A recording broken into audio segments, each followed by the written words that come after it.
My name is Epsiba Beulah. Before I was a Hindu girl, doing a lot of idol worship, and I was like completely a traditional girl, like accepting what father says, what the elder says, and I was used to respect all those things.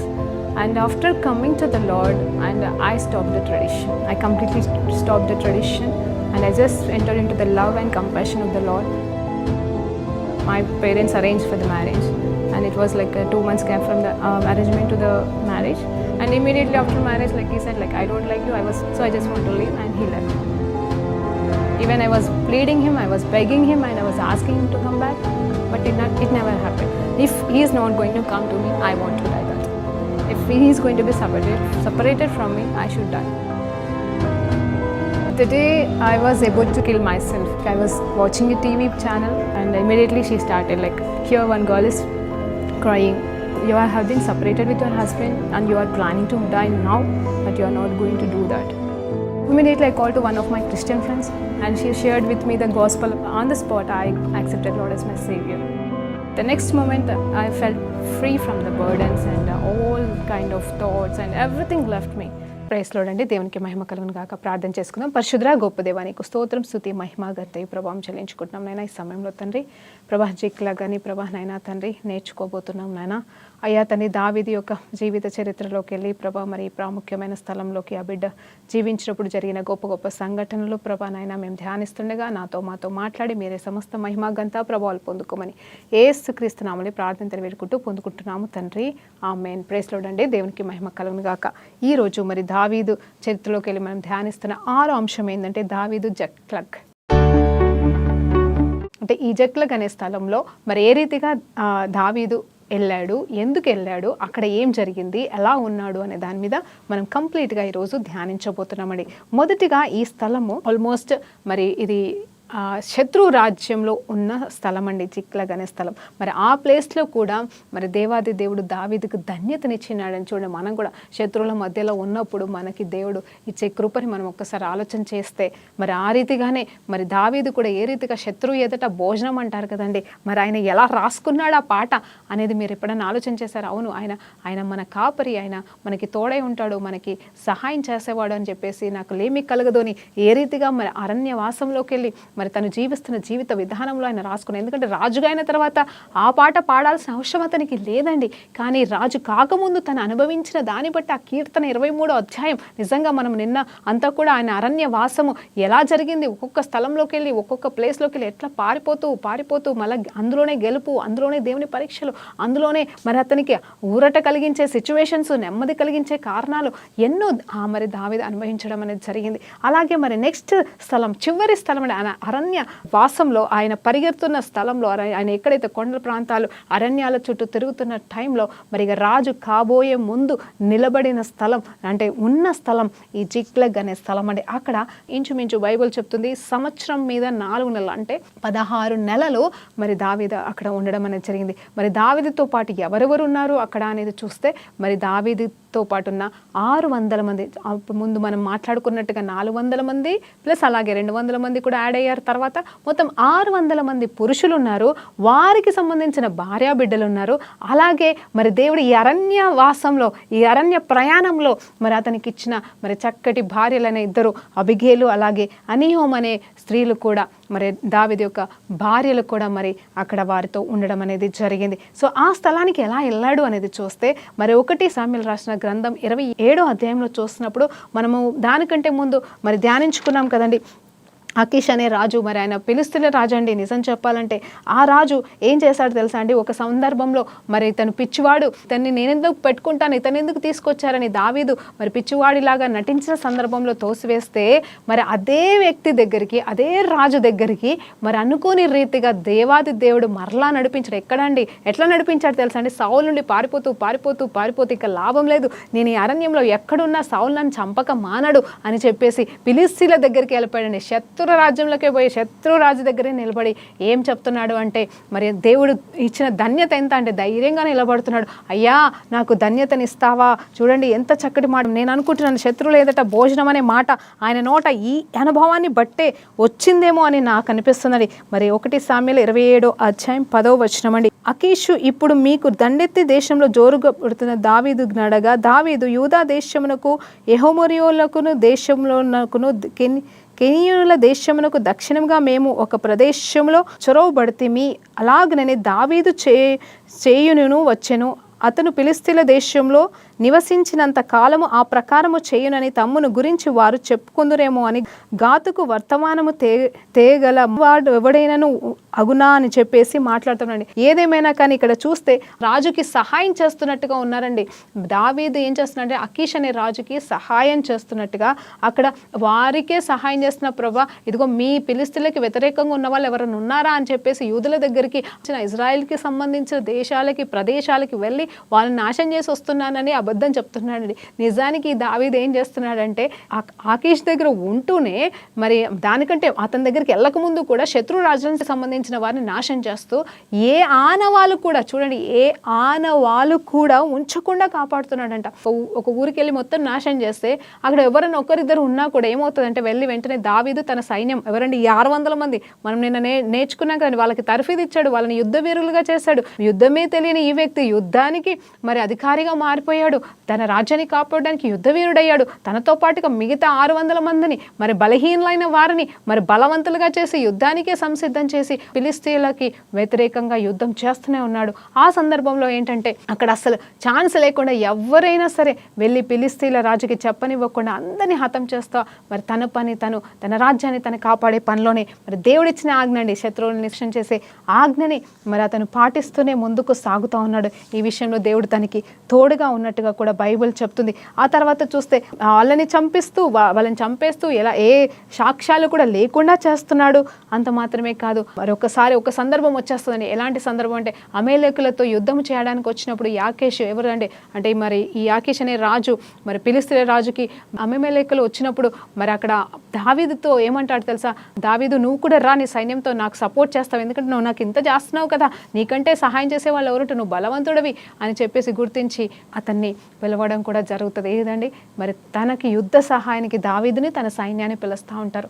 అప్పుడు సరే అని వెళ్తూ ఉంటారండి. అప్పుడు దానికంటే ముందు ఇంకొక మాట మరి నేను ఫ్లోలో ఆగిపోయాను. అయితే ఆకీష్ అనే రాజు ఏమంటాడు తెలుసా? సరే ఇదంతా నీదే, నువ్వు ఎక్కడైనా ఉండొచ్చు, కావాలంటే నువ్వు ఏ స్థలంలోనైనా ఉండొచ్చు అని చెప్పేసి కూడా మరి ఆ శత్రు రాజు ఎదుటనే భోజనం అన్నట్టుగా మరి ఏం చేశాడు తెలుసండి? జిక్లగ్ అనే స్థలాన్ని దావీదుకి తన అనుచరులకి ఇవ్వడం అనేది జరిగింది. అది శత్రు స్థలంలో జిక్లగ్ అనే స్థలము ఇప్పటికీ కూడా అది యూదుల స్థలముగా మరి పిలువబడుతుందని బైబిల్ చెప్తుంది. సో ఈ శత్రు ఎదుట భోజనం అంటే ఇదేనేమో అండి. మరి దేవునికి మహిమ కలుగును గాక. ఆ శత్రు రాజ్యాన్ని సంపాదించడానికి దావీదుని దేవుడు ఎన్నుకున్నాడు, సౌలుని దేవుడు ఎన్నుకున్నాడు. కానీ చూడండి ఆ శత్రువుల ఎదుటనే నివాసము చేయడానికి దేవాది దేవుడు మరి ఆత్మీయకు సంబంధమైన మరి ప్రాణాన్ని చంపడానికి వస్తున్న సౌలు నుండి పారిపోతుండగా ఈ నిజమైన శత్రువు ఎదుట భోజనం పెట్టిన దేవుని ఎలా కొనియాడదామండి. అలాగే దేవుడు కూడా మనకి సహాయం చేస్తాడు. మనం శత్రువులను చూసి భయపడొద్దు, పారిపోవద్దు, యుద్ధానికి నిలబడాలి. యుద్ధం ఇన్ ద సెన్స్ సమస్యలు వచ్చినప్పుడు పారిపోద్దండి, పిరిగి వాళ్ళగా ఉండకూడదు, కానీ ఎదుర్కొందాం, నిలబడదాం, అన్యాయంగా పోరాడొద్దు అలా అని చెప్పేసి మనం ఒక్కరికి మరి నాశనం చేయడాలని కోరుకోకూడదు. కానీ మనం చేయాల్సిన పోరాటం ఆత్మీయ పోరాటంగా దేవుని వైపు చూసి నిజమైన పోరాటం, యథార్థమైన పోరాటం, దేవుని అడిగి ఎలా చేయాలో అడిగి మరి మనం చేసినప్పుడు ఇలాగే దేవుడు శత్రువు ఎదుట మనకి భోజనాన్ని సిద్ధపరుస్తాడండి. సో ఈ ఆకీష్ అనే రాజు ఎదుట మరి నిలబడే కృపని దేవుడిచ్చి ఉన్నాడు. అయితే మరి ఆ యుద్ధానికి వెళ్ళాల్సిన పరిస్థితి వచ్చినప్పుడు చూడండి, జాగ్రత్తగా వినండి. వీలైతే వెళ్తారు, రండి అన్నప్పుడు వాళ్ళు వెళ్తారు. ఒక స్థలంలో వాళ్ళు ఆగిపోతారండి. అఫెక్ అనే ప్లేస్లో ఆగిపోతారు. అక్కడ యుద్ధానికి సంసిద్ధం అవుతూ ఉంటుండగా ఫిలిష్తీయులు ఈ దావీదుతో మేము కలిసి యుద్ధము చెయ్యము అని చెప్పేసి వారు వ్యతిరేకించినప్పుడు మరి ఆకీష్ రాజు అంటాడు, సరే అయ్యా నీ సైన్యంతో నువ్వు వెళ్ళిపో, నేనేం చేయలేను, వాళ్ళకి వ్యతిరేకంగా నిన్ను తీసుకెళ్ళనని చెప్పినప్పుడు సరే అని చెప్పేసి తారండి. ఆ సిచ్యువేషన్లో జరుగుతున్న గొప్ప కార్యం ఏంటి అంటే మరి ఇంకొక సైన్యం వచ్చేసి ఏం చేస్తారు తెలుసా అండి?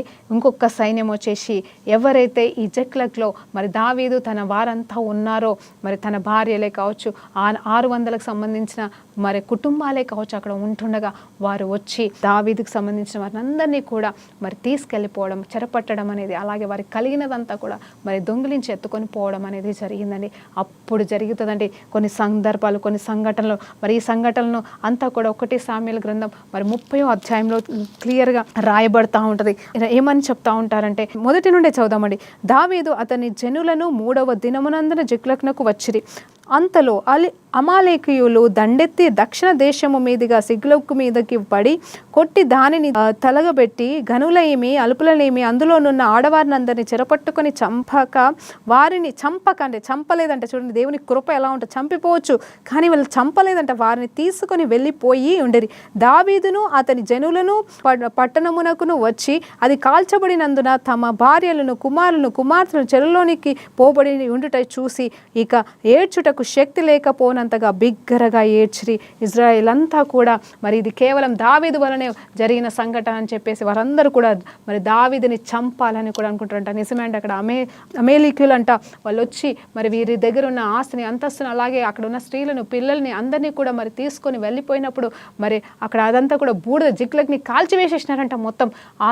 ఆ సమయంలో మీరు ఎప్పుడైతే ఆకీష్తో పాటు యుద్ధానికని వెళ్ళి తిరిగి రావడం అనేది జరిగేసరికి ఇదంతా జరిగిపోతుందండి. ఆ కొద్ది 3-4 రోజులనే ఇది జరిగినప్పుడు మరి దావీదుని చూసి వాళ్ళు ఏమంటారు తెలుసా అండి, ఇతని వలనే అని చెప్పేసి అందరూ కూడా అతనిని మరి బాధ పెడతా ఉంటారంట. ఎలాంటి మాటలు మాట్లాడతారు తెలుసా? దావీదు మిక్కిలి దుఃఖిపడెను మరియు తమ కుమారులను బట్టి కుమార్తెలను బట్టి జనులందరికీ ప్రాణము విసికినందున రాళ్ళు రువ్వి దావీదును చంపుదామని రండని వారు చెప్పుకొని చున్నారంట. చూడండి, దావీదు ఎలాంటి వాడు, దావీదు ఎలాంటి స్థితిలో ఉన్నప్పుడు వీరు ఎలాంటి వారు, వీళ్ళు ఎలాంటి స్థితిలో ఉన్నప్పుడు దావీదుని వెంబడిస్తూ ఇంత దూరం ప్రయాణం చేసిన వీరంట ఇప్పుడు వారి భార్య పిల్లలు వెళ్ళిపోవడం వల్ల, అంటే వాళ్ళు అట్లా చెరపట్టబడడం వల్ల వీరు వేదనకి గురి అయిపోయి ఏం మాట్లాడుతున్నారో తెలియక, దావీదు వల్లనే కదా, దావీదు కోసమే వచ్చాంగా, ఇప్పుడు దావీదు కోసమే వచ్చాం కాబట్టి దావీదు బట్టే వాళ్ళందరూ వచ్చి మరి దావీదుని చంపలేక మా వాళ్ళని తీసుకెళ్లాలని కోపంతో రాళ్ళు రువ్వడం అనేది,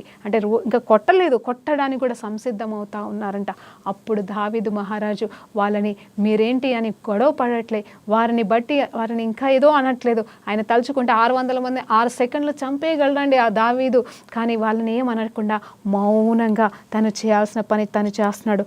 నెక్స్ట్ వచనంలో చూసినప్పుడు మరి చూడండి, మరి అక్కడ ఏంటంటే వారు చెప్పుకొని చుండగా దావీదు తన దేవుడైన యెహోవాను బట్టి ధైర్యము తెచ్చుకున్నాడు. చూడండి, ధైర్యం తెచ్చుకున్నాడంటే ఎందుకు ఈ ధైర్యం తెచ్చుకున్నాడు తెలుసా అండి?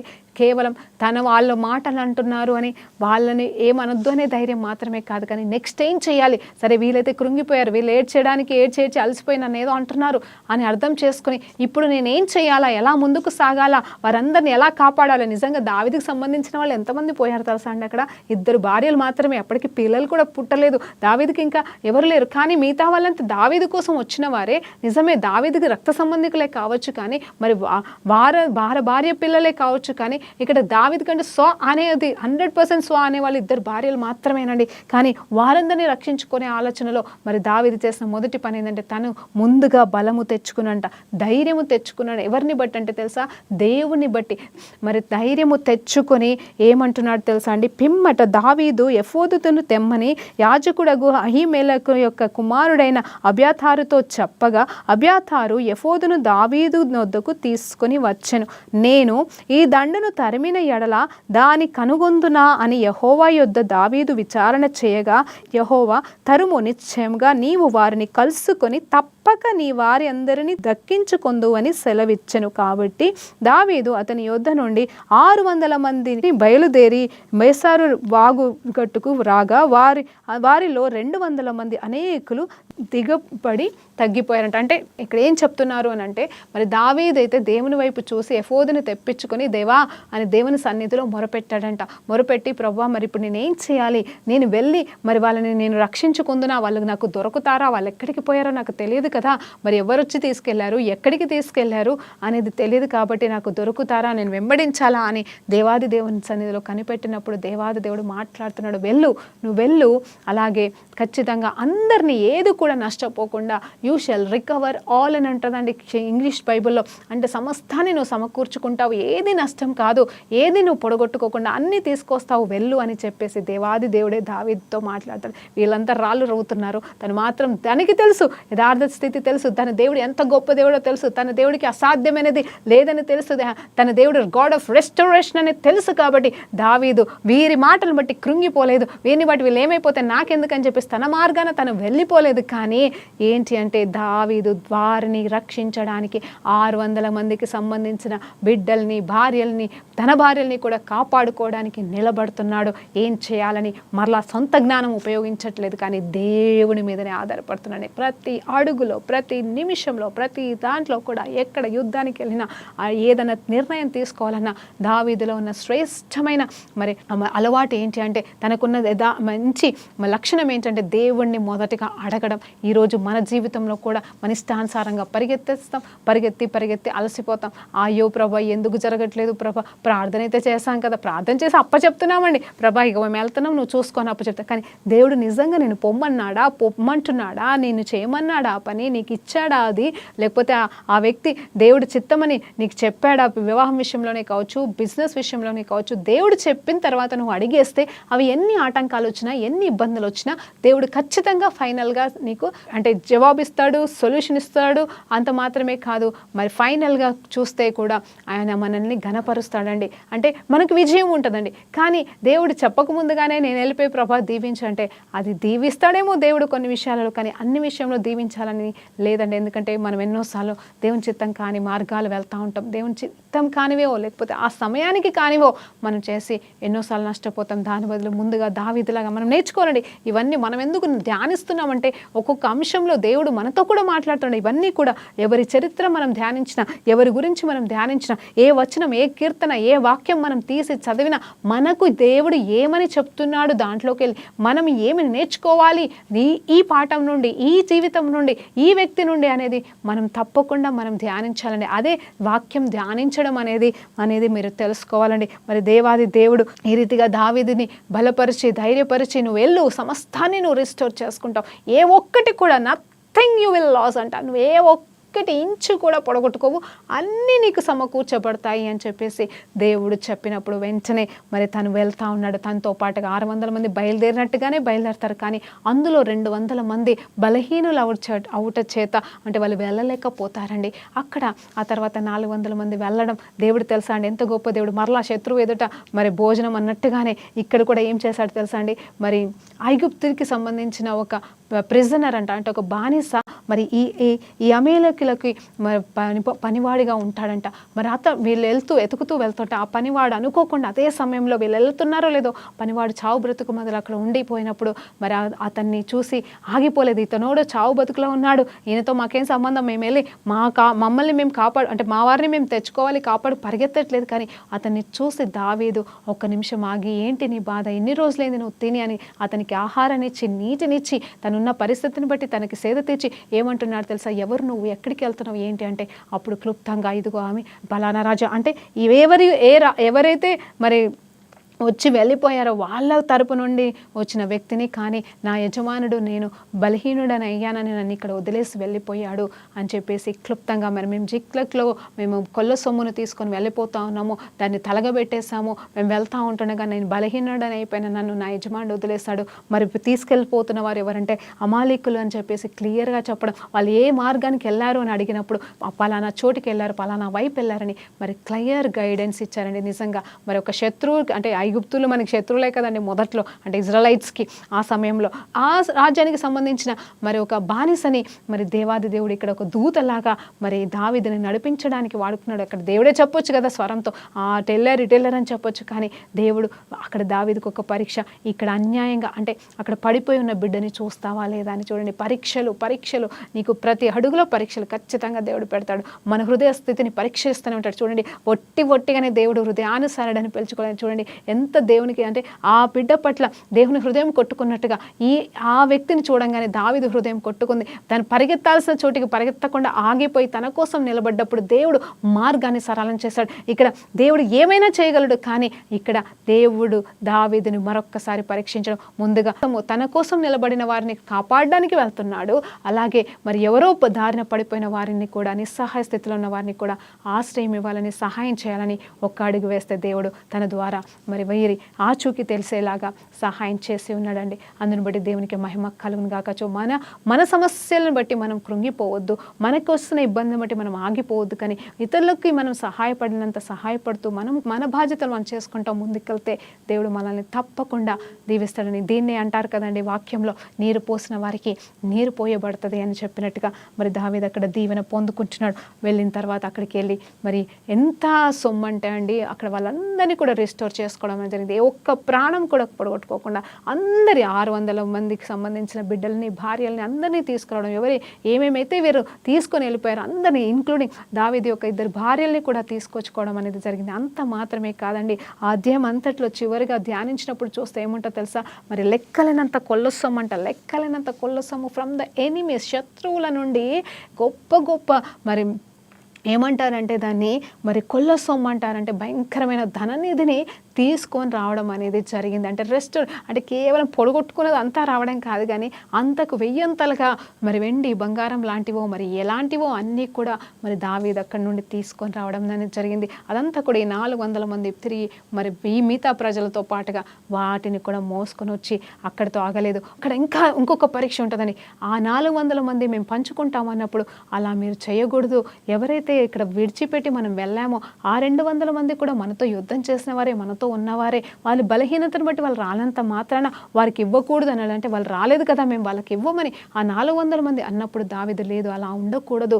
మనము యుద్ధానికి వెళ్ళిన మనమైనను, యుద్ధానికి రాలేకపోకుండా ఇంట్లో ఉన్న వారైనను మరి ఆ కొల్ల సొమ్ము కానీ లేకపోతే మరి ఏదైతే మనం తీసుకొచ్చామో అది వారికి కూడా సమానంగాను, ఎవరికి ఎక్కువ కాదు తక్కువ కాకుండా ఇవ్వాలి అని చెప్పేసి అక్కడ దావీదు ఆజ్ఞ ఇచ్చినట్టుగా ఉంటుంది. దానికి తగ్గట్టుగా వారందరూ అలాగే పంచుకోవడం. అంత మాత్రమే కాదు, ఆ కొల్ల సొమ్మునంతా కూడా మరి దావీదు అంటే ఏం చేస్తాడంటే తెలుసండి, యూదా రాజ్యానికి సంబంధించిన ఎంతోమందికి అధికారులకి, యాజకులకి మరి ఎవరెవరికి అంటే అక్కడ లిస్ట్ ఉందండి.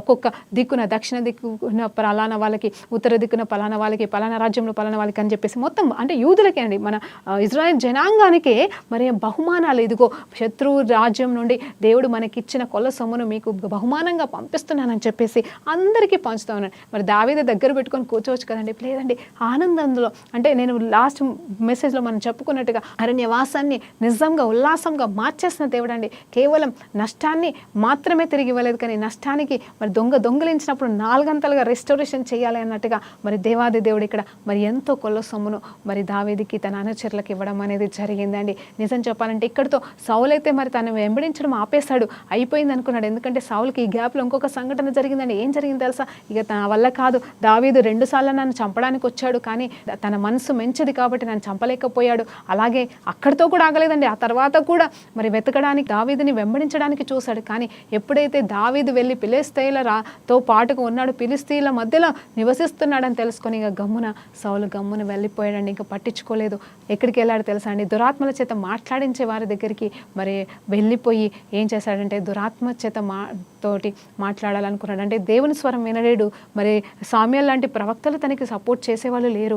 ఆ తర్వాత ఎవరి దగ్గర నుండి దేవుని స్వరం తనకి రావట్లేదు. సో నిస్సహాయ పరిస్థితిలో తను ఉన్నాడు కాబట్టి ఏం చేయాలో అర్థం కాక మరి స్పిరిట్స్తో మాట్లాడడానికి వెళ్ళడానికి కూడా ప్రయాసపడ్డాడు. కానీ అక్కడ కూడా తనకి జవాబు ఒకటే వచ్చింది, నీ తర్వాత దావీదే అవుతాడు, నువ్వు చచ్చిపోబోతున్నావు, నీ పని అయిపోయిందని. ఆ దురాత్మలు కూడా మరి అలాగే మాట్లాడినారేమో తెలియదు, కానీ అక్కడ సామ్యుయేలు ఆత్మని కూడా ఆయన పిలవడం అనేది జరిగిందంట.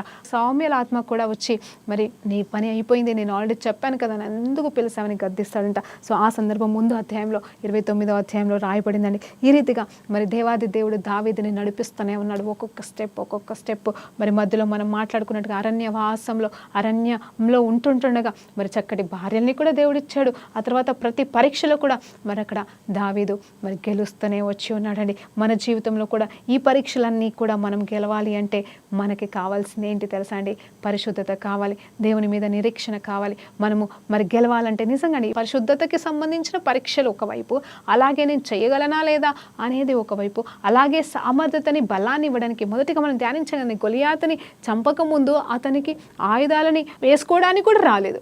తర్వాత చూస్తే ఆయుధము మోయేవాడుగా మాత్రం ఉన్నాడు. ఆయుధాలు ఎలా ఉంటాయని ఒక తర్ఫీదు. తర్వాత ఆయుధాలు అలవాటు లేకపోయినా కత్తిని తీసి చంపేశాడని, గొలియాతు కత్తిని తీసి గొలియాతునే చంపేసిన అనుభవం.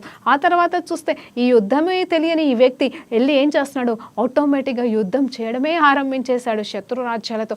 ఆ తర్వాత అక్కడితో సరిపోతున్నట్టుగా 400 మంది వచ్చి తనతో జాయిన్ అయిపోతుంటే వాళ్ళని మరి యుద్ధ వీరులుగా తర్ఫీదు ఇచ్చేసేంత మరి కృప అనేది మరి దేవాది దేవుడు దావీదుకి ఇచ్చినాడు. ఇదంతా అరణ్యంలో అండి. అరణ్యంలో అంటే కష్ట సమయంలో, శ్రమల లోయల్లో అండి. మనకి శ్రమల్లో ఉంటే నిజంగా చెప్తున్నానండి, నేను కూడా శ్రమల్లో అనుభవిస్తే ఒక పేజ్ బైబుల్ చదవలేనండి, ఒక పాట పాడడానికి రాదు. కానీ తను మాత్రం ఎక్కడ కూడా కాంప్రమైజ్ కాలేదు.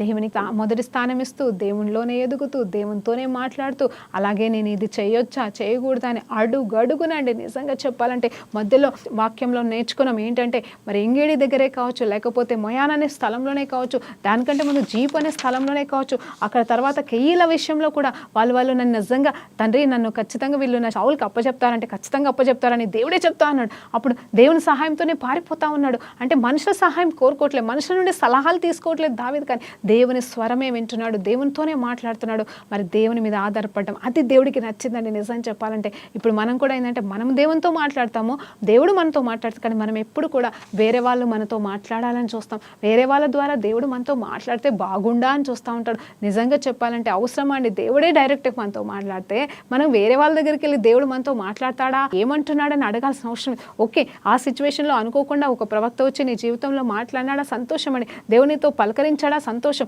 అంటే దేవుడు ఏమన్నా ప్రేరేపించి లేకపోతే ప్రణాళిక చొప్పున మరి తర్వాత అధ్యాయంలో మనం నేర్చుకుంటామండి. మరి అవసరం అనిపిస్తే ఓకే ఫైన్ అండి, కానీ దేవుడే నీతో మాట్లాడుతున్నాడు ఆ అనుభవం నీకుంటే, గతంలో మాట్లాడాడు అనే అనుభవం నీకుంటే మరలా దేవుడు మాట్లాడగలరు. కాబట్టి నువ్వు పొడగొట్టుకున్న అభిషేకం, పొడగొట్టుకున్న ఆ దేవుని స్వరం వినాలనే ఆ తపన మరలా తిరిగి పొందుకో.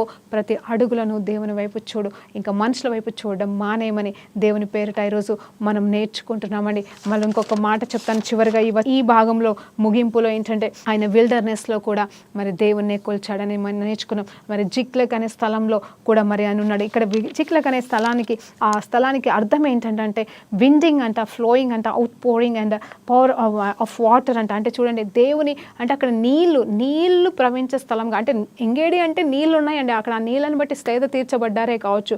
కానీ ఇక్కడ చూస్తే ఇది అవుట్ పోరింగ్ అనే ప్లేస్ అంట. అంటే ఇంకా స్టార్ట్ అయిపోతుందండి, ఆశీర్వాదం స్టార్ట్ అయిపోతుంది. యాక్చువల్లీ నేను ఏమని నమ్ముతున్నాను అంటే ద మూమెంట్ ఈ జిక్లెగ్ అనే ప్లేస్కి ఆరంభించాడు, శత్రువు ఎదుట భోజనం అనేది అనుభవిస్తా ఉన్నాడు. ఇంకా రాజైతే కాలేదు, కానీ మరి తన జీవితంలో దేవుడు ఏర్పాటు చేసిన మరి ప్రణాళిక చొప్పున ఇంకా పాజిటివ్ థింగ్స్ అండి, అంటే మంచి కార్యంలో చూడడం, రుచి చూడడం అనుభవించాడు. అప్పటి వరకు అన్ని నెగిటివ్స్ అండి. ఈవెన్ గొలియాతుని చంపినా నెగిటివే, మరి సౌలు యొక్క అల్లుడైనా నెగిటివే, అంత గొప్ప అభిషేకం పొందుకున్న అన్ని నెగిటివ్ సర్కమ్స్టాన్సెస్ ద్వారా పారిపోతున్నాడు. పిరికిగా లేడండి, పారిపోతున్నాడు, హింసలు పడుతున్నాడు, వేదన పడుతున్నాడు. కానీ ఇక్కడ చూస్తే మాత్రం the positive things has been started in the life of David from the place of Ziklag అండి. మరి ప్రార్థనతో ముగించుకుందాం. పరిశుద్ధుడా గొప్ప దేవానికి స్తోత్రం, స్తుతి, మహిమ, ఘనత, ప్రభావాలు చెల్లించుకుంటున్నామయ్యా. ఈ రోజు ఇంత గొప్ప సత్యాలు మాకు నేర్పించిన దేవా, రేపటి దినము కోసం కూడా మేము సిద్ధపడుతుండగా సహాయం చేసి ప్రభా నాయన ఇంకా గొప్ప విషయాలు ప్రభా రేపు దావీదుని ఎలా అభిషేకించావు రాజుగా, ఆ సత్యాలు కూడా మేము నేర్చుకోవడానికి మాకు సహాయం చేయమని వేడుకుంటూ యేసుక్రీస్తు నామములో ప్రార్థనతో వేడుకుంటూ పొందుకుంటున్నాము తండ్రి. ఆమేన్. ప్రైజ్ లార్డ్ అండి. దేవునికి మహిమ కలుగును గాక.